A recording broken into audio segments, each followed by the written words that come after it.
Hello, and welcome back to A Better World. This is your host, Mitchell Rabin, and we're very glad that you're joining us again today. Today we're going to be continuing on with Dr. Michael Ryce, the author of Why Is This Happening to Me Again? And what you can do about it. So we're going to be talking about the way we perceive, the nature of perception, the nature of emotions from a physiological point of view. Actually, how keeping negative emotions circulating in your mind and body, as if there were a difference, are impacting your health. And, of course, what you can do about it, how you can turn around that trend. So Michael has been traveling the world and offering his workshops and classes for free for many, many years, is the author of this book with over 70,000 in print now, and has a program that's offered in a center in the Ozarks where anyone is free to go and meet with him and experience this really groundbreaking work that he's doing out there. We're very impressed with him here and very pleased to have him on the show again. So I want to welcome you again, Michael. Thank you. Nice to be here. Good, good. Why don't we give a number where people can, if they want to get more information about the book, call up and also learn about your workshops and programs? Sure, they can call us at 800-583-9827 and get information on our travel workshops, 583-9827, on the schedule at Heartland and what happens there. We basically do a summer program there each year, and our workshops there run anywhere from 9 days to 4 months. And then when we travel, and we usually travel 6 to 10 months of the year, all of our travel work is done free, so it's available to anyone and everyone. That's fantastic. That's just fantastic. See, it can be done, folks. It can. You can really follow your heart and listen and act on that basis and have an incredibly rich life. And here's proof right here. Let's go for it. Yeah? Okay. Good. So we were talking about forgiveness at the end of the last show. Right. And when we spoke recently, you had told me a story which I wish you would share with the audience, of meeting with a group of physicists. Well, basically, the synthesis of the different ideas leads to being able to convey the same message in several different conceptual languages. And what we have, and I think it was Winston Churchill that said that we have the privilege of being separated by a common language, that we develop a language to describe an observed phenomenon, and we think because somebody describes that phenomenon in a different conceptual language, that they're talking about something different, as though there could be a conflict, for instance, between science and theology. And the truth is, there's only one thing operating in the world, and that's energy. And there are many conceptual frameworks to speak of it in. And so what I was saying in that conversation is that I have done it many times, sat with physicists and explained the process of forgiveness from an energy perspective and from a physics level. You know, research, Brain Bio Institute, National Institute of Health, says that every thought we think forms a molecule in the body. Forms a molecule. Forms a molecule in the body. I mean, they're talking, this is hard science. This is the National Institute of Health telling us this. And the quality of the molecule, of course, determines the quality of the whole physiological system. Is this Candace Pert? This is Candace Pert, yes, yes. And so... She's the only one there who would say that. God well, maybe the only one that would admit it. Yeah, right. You know, out in the front lines, right. But behind the door. Those that aren't in the holistic medicine department, that is, yeah. Right. So you can speak in the language of physics about this energy system called a body, and that if you put enough hate into it, you're going to start to deteriorate the quality of the body, the quality of the emotions that system produces, the quality of realities that it generates internally, and the quality of relationship and world that it creates. And then forgiving, removing those realities is what allows the system to go back and rebuild itself. It's the key to all forms of healing. Without forgiveness, true healing doesn't ever happen. You can shift symptoms around in the system. You can, pop a pill and knock a disintegrative energy out of this particular tissue structure, but it shows up somewhere else. You'll notice somebody who started on one drug for the ABC disease 20 years ago is now taking 12 drugs for 12 different diseases. And also to antidote the drugs they were taking for ABC precisely. disease. Exactly. before you had mentioned, so what is the definition in Aramaic of forgiveness then? Well, let's lay a little bit of foundation in case people didn't hear the first show. Reality in the foundation of this work is the output of the human mind. Actuality is what's going on in the world. Sure. As I said in the last show, you and I, right now, experiencing the same actuality, are experiencing different realities. If around this particular actuality I experience a painful reality, in the Aramaic, they would describe the process of forgiveness as the tool with which I get rid of my painful reality. It isn't letting you off the hook for having done it to me. The whole concept of forgiveness, as it comes from the Aramaic, was totally deteriorated when it was passed into the Greek culture and the Greek language. You'll remember and that the Christian tradition. Well, not necessarily. Now, if you look at the Eastern Christian traditions, totally different things. The Eastern Orthodox? Yes, it's a whole different process because they come out of the Aramaic, out of the Eastern thought. And they remain connected to it. Yes, and they still use Aramaic scriptures today. But you go into the Greek, and remember, the Greek philosophies externalized the powers. The gods were all out there. Sure. So, there was a god for this and a god for that. Some of the most horrific creatures you can imagine. I mean, they raped their mothers, they killed their fathers, they killed their children. I mean, incredible. But the powers were primarily external. Now, when you think about that, if that's the conceptual framework that one comes from, that the powers are external, is it any wonder that we're talking about forgiveness in terms of forgiving them? And basically what's happened is, for the Aramaic concept of forgiveness, the Greek concept of pardoning has been substituted. So now I'll pardon this external power, this person That's exactly right, yes. And in so doing, I cut myself off from the ability to see the part of me that's involved. Now you go back into the Aramaic thought, and the power in fact, it doesn't include that at all. No. There's no reference to self. None whatsoever. Yeah. But in the Aramaic, you'll notice that the powers were internal. The speaking was about the Father within that did the work. That's where the power was. Yes. And so we're now talking in terms of forgiveness, of going within and finding the root of the energy that creates this disintegrative, painful reality in me, and changing it and getting rid of it. And you just can't talk about it in Greek. I'd like to use an analogy. It'll be in my next book. A little story that I created. Let's imagine that we go to the jungles of South America, and we're on the edge of the forest or deep in the forest, and we see a man who has just walked 20 miles from his native home, and he comes to the edge of the forest where he sees this huge yellow animal with round legs rolling back and forth and just knocking down trees left, right, and center. And then another huge yellow machine comes in, or animal, and it puts this black surface, smooth surface, over this area that it's torn the forest out of. And this fellow, over a period of weeks, he watches in amazement as this happens. And then he hears this loud roaring noise. And he watches this huge, shiny bird fly out of the sky, land, and it does the most amazing thing. First of all, its mouth is not on the front like every other bird he's ever seen. Its mouth is on the side. It opens its mouth and it spits out live people. And then it eats more people, and when it eats those people, it up and flies away again. Now, you and I know that we're talking about an airplane, but this fellow from deep, deep in the jungles, can he go back and say one meaningful word to his compatriots 20 miles away about what he's observed? There is nothing in the language or the culture to do it. The only way he could possibly start to make sense of that would be, number one, to learn the paradigm that includes airplanes and what they're about, to learn a language to describe it, and then to his listeners, he has to bring them into the same paradigm before he can say anything meaningful. Now, in the Aramaic, that was talked about as having the eyes to see and the ears to hear. You remember they talked about the inner teachings. Well, they weren't available unless you had the information in brain cells already. So having information in brain cells is what was called the eyes to see and the ears to hear.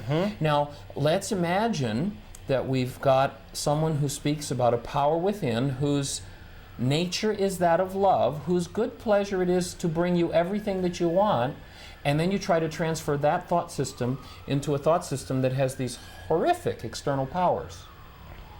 Is there a chance of telling the truth about what was said in the Aramaic? It's lost. It's just simply lost. And when you go back there, you find that it describes this energy system called life. It describes the process of forgiveness. And it describes how we anesthetize ourselves against feeling, that our unwillingness to feel. You know, when you look at the idea of pain, we've been taught in this culture, pain is this terrible, awful thing that you've got to get rid of, and you just run out and pop a pill and then everything will be fine. But let's imagine, you know, cancel the image, but let's imagine that the fire alarm goes off and warns us that there's a fire happening in the building. And Mitch says, gee, well, you know, we are taping, Michael. Tell you what, why don't you just hold on for a second? I got a pair of wire cutters here. I'll go cut the wires to the bell. Well, hey, everything's quiet, right? Pain's gone. Fire alarm's gone. The noise is gone. But the fire still rages somewhere.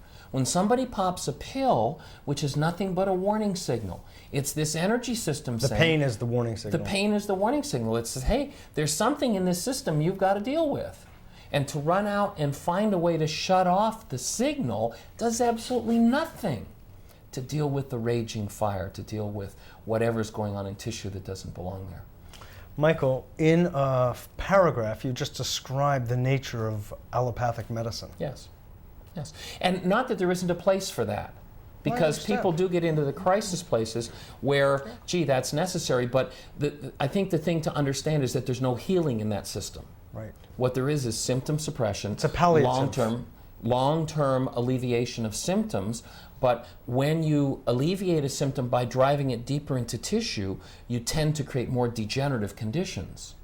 And so you'll notice that the more and more they become, they perfect this idea of a pill is going to take care of this, the more long-term degenerative disease we have. Absolutely. Because the suppressive aspect drives the energy deeper into tissue, which creates deeper and deeper levels of degeneration. And even before people get to the pills, get to the things with which they suppress those symptoms, we suppress in many different ways just in our normal day-to-day lives. For instance, if you watch somebody in pain and trauma in a situation that they're upset about, one of the number one things they'll do is stop breathing. The breath, you know, every energy system has a switch. When you look at this body-mind unit as an energy system, the breath is the switch for the mind energy system. And when you recognize that the breath is the switch for the mind energy system, then you recognize when you shut the breath off, you've suppressed, you've locked an energy somewhere in tissue that doesn't belong in tissue. When you start to breathe, you can then access that which you've been hiding from yourself. If breath doesn't work to suppress, then oftentimes the next mode of suppression, or actually it goes a little further into anesthetizing, is hostility. Hostility is a drug, and it's a particularly difficult drug to break away from because the supplier is internal and it's free. Could you describe what are the effects? I mean, certainly we know what the effects are emotionally for oneself as well as interactively, but what happens physiologically when a person remains hostile? Well, first of all, you'll notice, and if you get somebody in a hostile condition and get them to quiet down, underneath the hostility there's always pain. And so the pain is the first step, and when one doesn't have a way of dealing with the pain, and this is a habit that starts, 2 years, they call it the terrible twos, 2 years of age. This is why. Yeah, that when the pain isn't dealt with and it's suppressed, the mechanism of suppression oftentimes is that hostility, and it creates a chemistry in the body that shuts down feelings. And so always, and the more hostile someone is, the more pain there is. Now you look at this culture where we have this penal system, and what happens? Well, let's just take this hostile person and let's go and inflict more pain on them. That'll teach them. Like, why is recidivism in the 99th percentile? Because you just reinforce the whole cause process. We don't need a penal system. We don't need... Does that mean that we shouldn't take the murderer out of society? No, it doesn't mean that at all. But to inflict more pain on an energetic level just guarantees more of it will happen in that particular body and in the bodies left in the culture. What do you mean, Michael? What I mean is that pain is an energy dynamic. If you take, let's say, let's look at the child abuser. What do most people want to do with the child abuser? abuse They want to them, inflict right? pain. They want to abuse them. Yep. Now, start to think about that as an energy dynamic. Sure. If you have one mind engaged in abuse of a child, there's a certain energy dynamic of that. In our last show, I talked about the high energy waves that a 23-year senior scientist, Marcel Vogel, was able to measure coming from the mind. So if we have this person who's the abuser, and we publicize the case so highly that everybody in the culture knows about it, we just engaged how many million minds in the energy Along the same of abuse line. Yep. and pain. We just increased child abuse, guaranteed. Yep. Because the mind that Those otherwise, molecules are being manufactured. that's right. What previously would not have been a behavior driving reality all of a sudden becomes one. Now let's put this guy behind bars and make sure he gets the worst punishment possible. Locking him in that little cage, he radiates an energy that will touch every potentially hostile mind or child abusing mind on the planet. And by the inflicting of pain, we create more child abuse. Now, we have someone who's an abuser, yeah, maybe they need to, we need to take up a collection and remove him from the culture. But what we need to do is create a space where that pain can be dealt with. Rehabilitate. Well, please. Teach one how to use tools with which to eliminate the pain that the hostility is a cover for. Sure. Otherwise, it's not only manufacturing more hostility because they are stewing in hostility inside, but the notion of them suffering at all is an expression of our collective hostility. That's correct. That's exactly it. So before you know it, hostility becomes the generic and general mode of the day. Right. Well, we have a whole chapter in the book on that idea, or several pages that address the idea of hostility, and we compare it to the alcoholic. And the book is done in a conversation format with a character named Richard. And one of the most common comments we get from folks who read it is, "Oh my God, I'm Richard," or "Oh my God, I live with Richard." Sure. But one of the things he talks about is, well, but the alcoholic, sure, the wife's got to cover for him, because if she doesn't call the boss and cover for him, he's going to lose his job.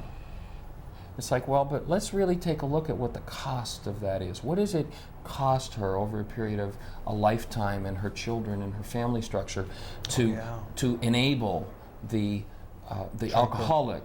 And we compare that in the book with the way the culture enables the hostility addict. I mean, how many jobs are there in the culture? You're absolutely right. What, half of the budget of the country goes to military? If that isn't enabling people to play the hostility game? There's no question. There's no question. You look at so much of the bureaucracy that's in our culture. We talk about the subject of self-empowerment a lot, and standing up for what one believes in one's heart and feels in one's heart. And would you address that subject of, I'd like you to talk about two things. I agree with what you're saying, by the way, and I really appreciate your articulating these points. Two areas I'd like you to talk to, if you would. One is the subject of belief system and the physiology of belief system, and the other is self-empowerment and what happens when people start to see the difference between actuality and their own perception of reality, and start to shift that so they can become self-empowered. Right. Well, how do you deal with that?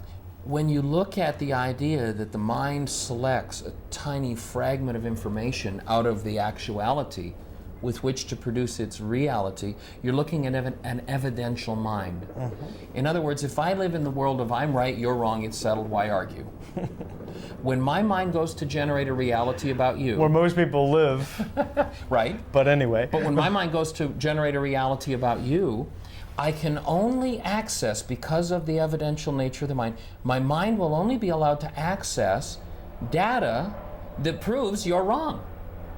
And my mind will generate, it doesn't matter how right you are, my mind will generate a reality that proves that you're wrong, because all other information will be suppressed. It's like doing a global search with one word in a computer program. Precisely, yes.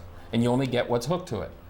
And then if I'm in the I'm right, now my mind generates a reality about me. It doesn't matter how far off base I am, my mind is only allowed to access the information that proves that I'm right. And so I generate a reality that shows that I'm right. That's right. And there's no discussion now, because I will not allow that information into my mind. We call that blockage of truth.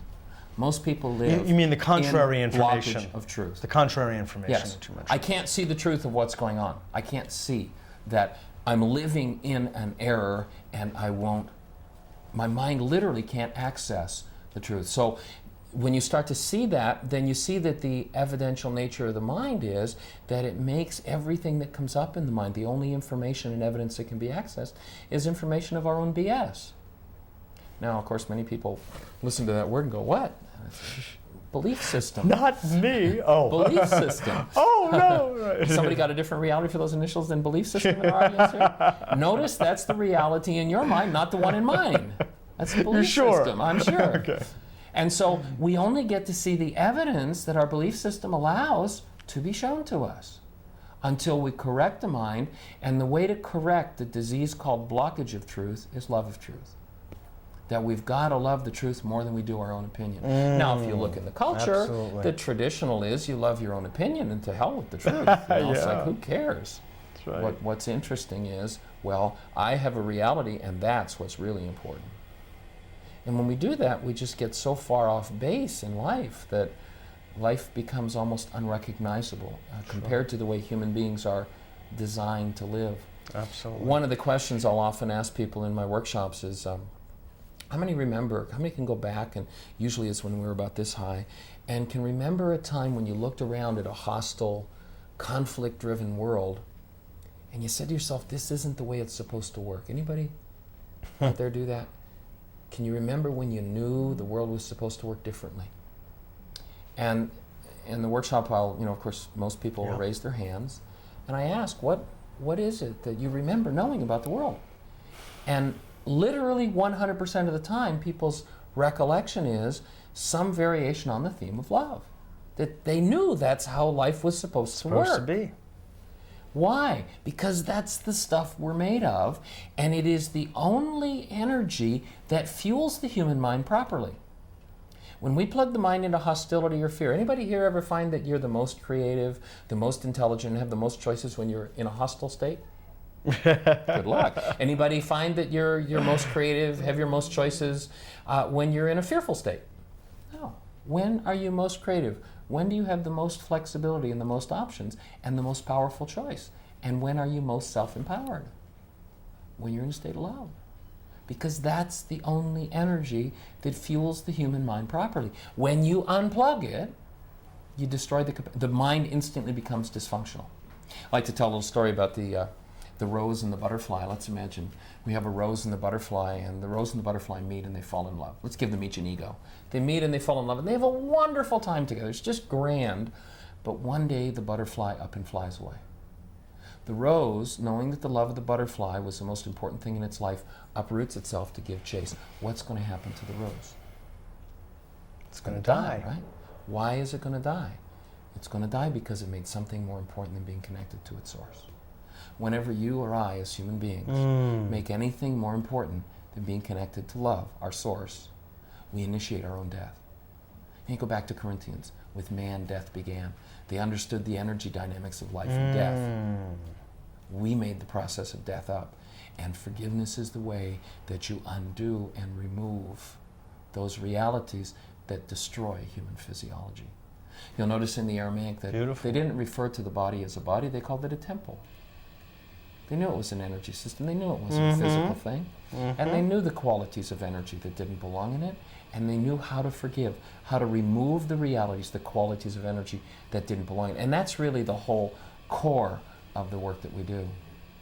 In our workshop entitled Healing Through Relationships, we provide a kind of a roadmap to creating a relationship in a different way than the world has taught us. And in fact, it's on the back of our book. Yeah. It's called My Commitment. I don't know whether you can see that or not. Do you want to read it? Yeah, as a matter of fact, I was thinking about doing exactly that. See if you could catch a glimpse of it.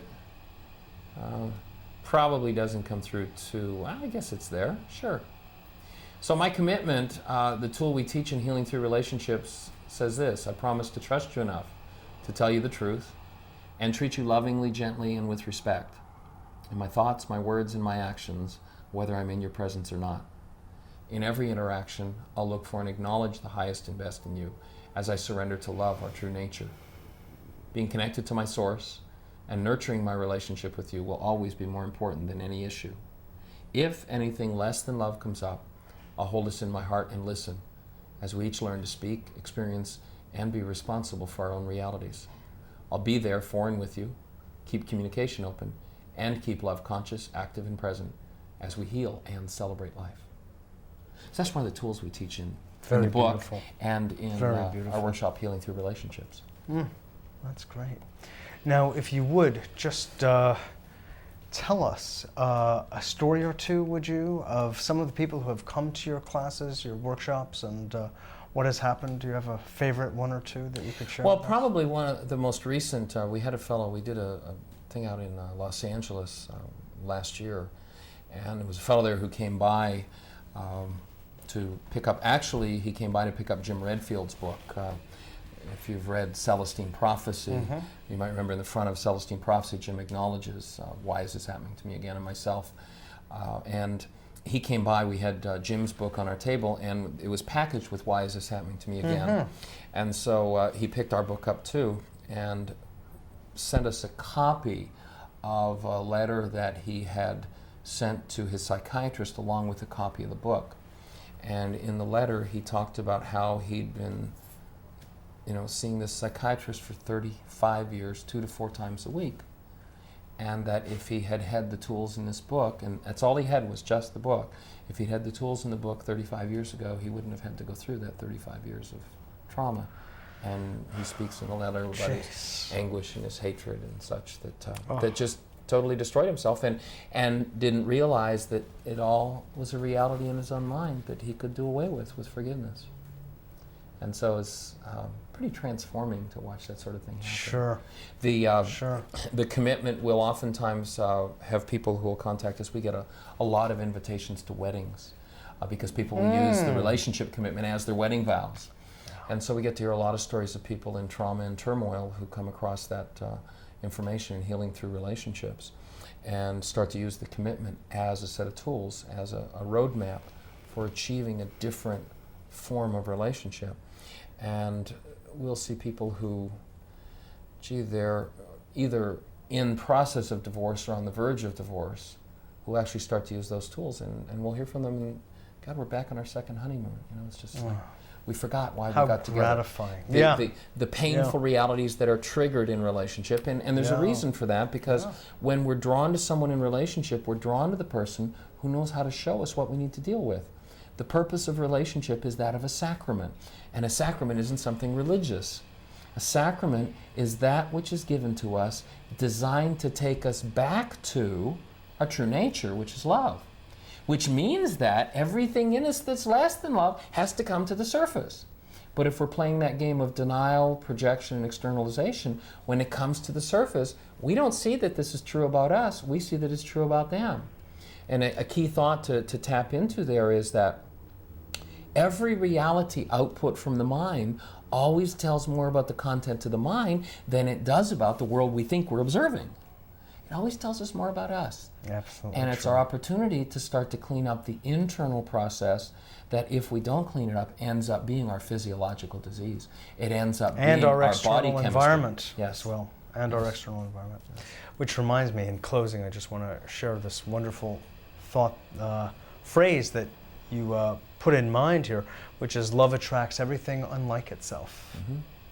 And so when we are in relationship, we find ourselves facing all those parts that are, in a sense, below love, not quite up to love, so that we can bring the whole system up to love. Precisely, yeah. If we decide, okay, well, I want to embody this higher ideal, everything unlike the ideal has to float to the surface to be healed, has to be cleaned out. Absolutely. There's a poem that we you're going to have to say it real quickly. Really fast? Really It's called fast. Each Moment. Each moment of love, each moment of giving, each moment of joy is a moment of living. Each moment of anger, each moment of lying, each moment of resentment is a moment of dying. All our moments add together, like the digits in a sum, and the answer tells us plainly whether our life or our death shall come. Kind of sums the whole thing up in a nutshell. Really does. Thank you so much. Delighted. It's been a pleasure. Give your phone number again quickly, our phone number, in case there's time. 800-583-9827. You can find out more about our work. And very good. Great. Thanks again. Blessings. Absolutely. All right. It's Mitchell Rabin for A Better World. Thanks so much for joining us. Give a call at 212-420-0800. Look forward to seeing you all